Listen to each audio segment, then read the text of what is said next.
Hi, I'm trying something a little new today, so bear with me. If I can add in some graphics to help me get my point, I will. I'll try to do that. Today, I wanted to talk about New Orleans neighborhoods and neighborhood subsets because we do have some generalized areas in New Orleans, but they're also broken down into many smaller neighborhoods. So in general, we're broken down into maybe like a handful of areas. Um, the French Quarter obviously is one that you think of when you're thinking about New Orleans. The French Quarter and the CBD Warehouse District are all near each other. If I can put an arrow here, I will. It's right at the hook of that river where the Mississippi River bends into New Orleans. And then further uptown, you really have, I think, the largest general area, which is just Uptown, but Uptown includes so many smaller sub neighborhoods, and that's really what I'm going to dive into today. And then we have Mid City, which also includes a lot of smaller neighborhoods that are near City Park. We have Lakeview, which is kind of its own thing. And then we've got the Gentilly area, which is again a lot of smaller neighborhoods within there. And then we have like the Marigny, St. Claude, Bywater area. And then across the river, we've got Algiers. And then obviously the lower ninth, we've got New Orleans East. So New Orleans is made up of handful of areas with a ton of smaller neighborhoods. So today, let's get into it. We are going to talk about Uptown. So, Uptown is really Garden District to like the Carrolton area. Many people, when you say Uptown, they think of kind of maybe a little bit uppity or polished. It's not quite as grungy, and some parts of Uptown are very much like that, but a lot of them aren't. We have a lot of sub neighborhoods in Uptown that are do have a little bit more grit and a little bit more color. So our cardinal directions in New Orleans are river, which you see the Mississippi River running through this map. Lake, which is the very top right corner, and that's Lake Pontchartrain. And then we have Uptown, downtown. So that's the way that I'm going to talk about these different neighborhoods. So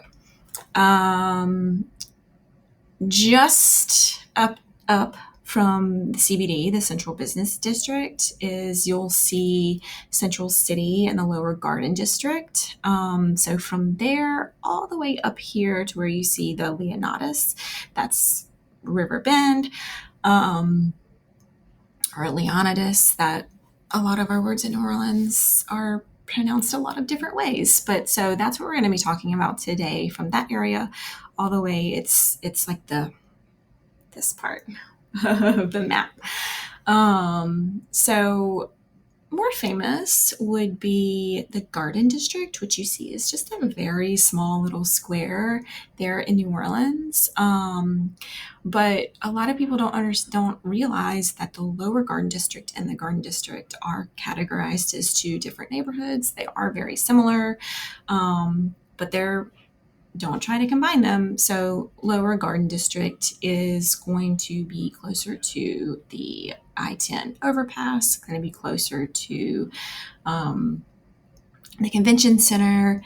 The style of homes in the Lower Garden District are a lot of Greek Revival mansions, very stately homes, a little bit closer together. And then you move into that, it's probably maybe like a 15 block radius of the Garden District. These are very stately homes, mansions, bigger yards, not quite as close together. I love walking through the Garden District and the Lower Garden District just to see the beautiful homes. We have some famous names who have homes in these neighborhoods. Lower Garden, you are going to get a little bit more walkability as far as things to do, places to go, um, dive bars, things like that. The Garden District is within its bounds, really very residential. There's not restaurants within the Garden District. There's not bars within the Garden District. But on the edges, Magazine Street, St. Charles, those are the defining streets of the Garden District. There's obviously tons of restaurants, bars, things to walk to, just not within that neighborhood. And so if you're looking at the Garden District and you hop over Magazine Street, you'll find the Irish Channel.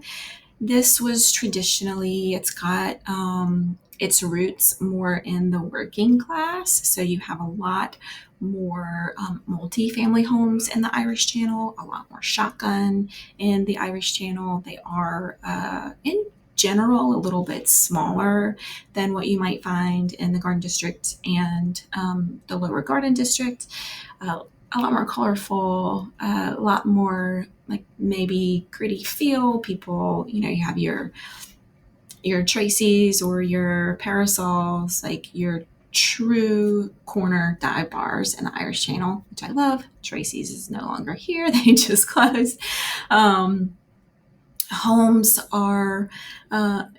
So if we're talking price, Lower Garden and the Garden District, you're looking really, depending on size, if they're really big or smaller, but in general, you're going to find homes 400 per foot, all the way up to I've seen $600 and $700 per foot in the Garden District. It's got to be, very well and recently redone.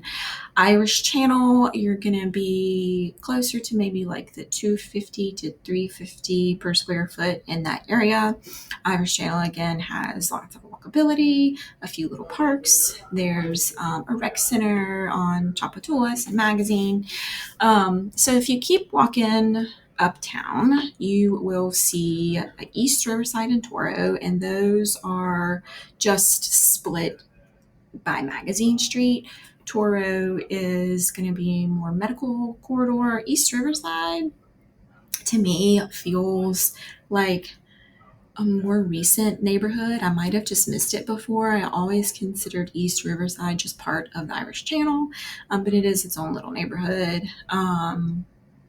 Toro is a little bit less walkable. It's more commercial there. And then East Riverside is closer to Chapatulas. There's some breweries along that neighborhood. Lots of things to do.